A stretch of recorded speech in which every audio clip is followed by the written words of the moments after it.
Hey everybody, it's Rockwell Anderson here at Carolina Rebellion 2016. I'm here with this schmuck. Who are you, schmuck? Matt from Trivium.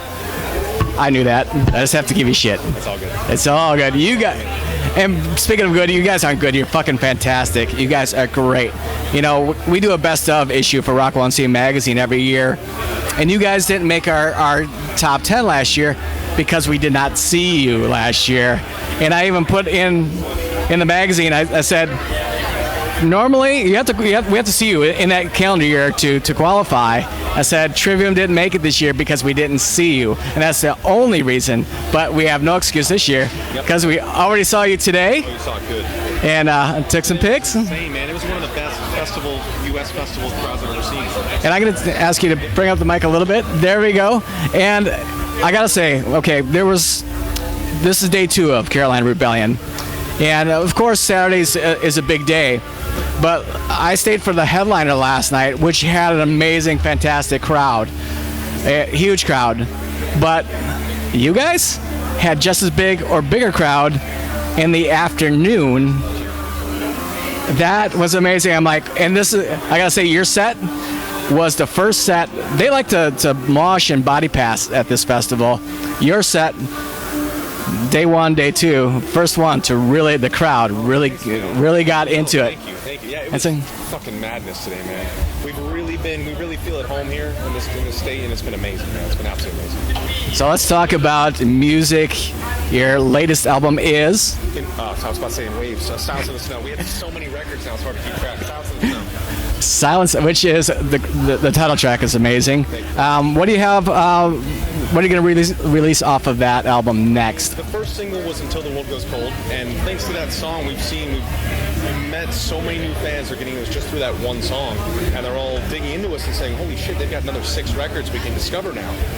Right now, the current single is Dead and Gone, and it's the same thing. It's a little bit newer on the charts right now, but now people are seeing Dead and Gone. They're saying, "Oh, what's this new band Trivium?" And they realize this new band Trivium. We've been around since '99. You've been living under a rock if you don't know Trivium. I gotta say, and I was so excited. The first time I saw you guys live was just a few years ago. Welcome to Rockville, and I was always a fan, but I'd never seen you. And that festival convinced me. You guys like on my hard rock metal bands, you guys are top 5 for sure.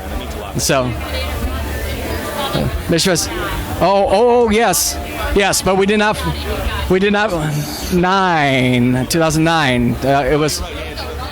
Yeah, I'm sorry. Yes, you played with Coheed and Cambria. Okay. You guys opened. It was in San Diego.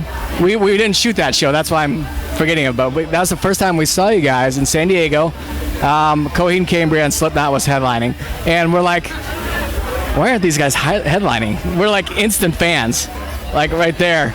But the first time I really got to experience you, got to be right there up front and shoot you guys was a couple years ago. So. My bad, brain fart. But we all do it. Hey, being on the road, we don't do it like you guys, but we're on the road too, covering these festivals all across the country. So you might have a brain fart on occasion. Oh, exactly.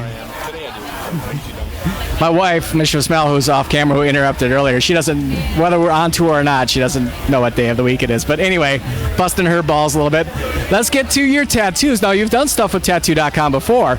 We've kind of profiled your art and everything. But let's, for people who haven't seen that feature interview, tell us about your tattoo. You're an artist, and are you getting anything else? What's going on? I have 4 tattoos. My first one is this arm right here.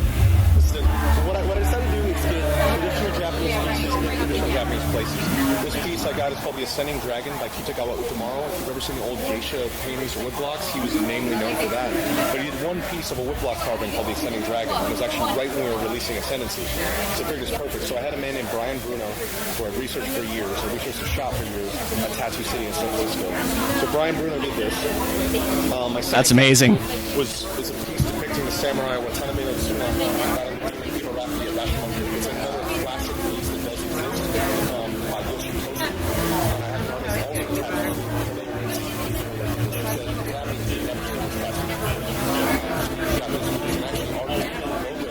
an artist also That's amazing.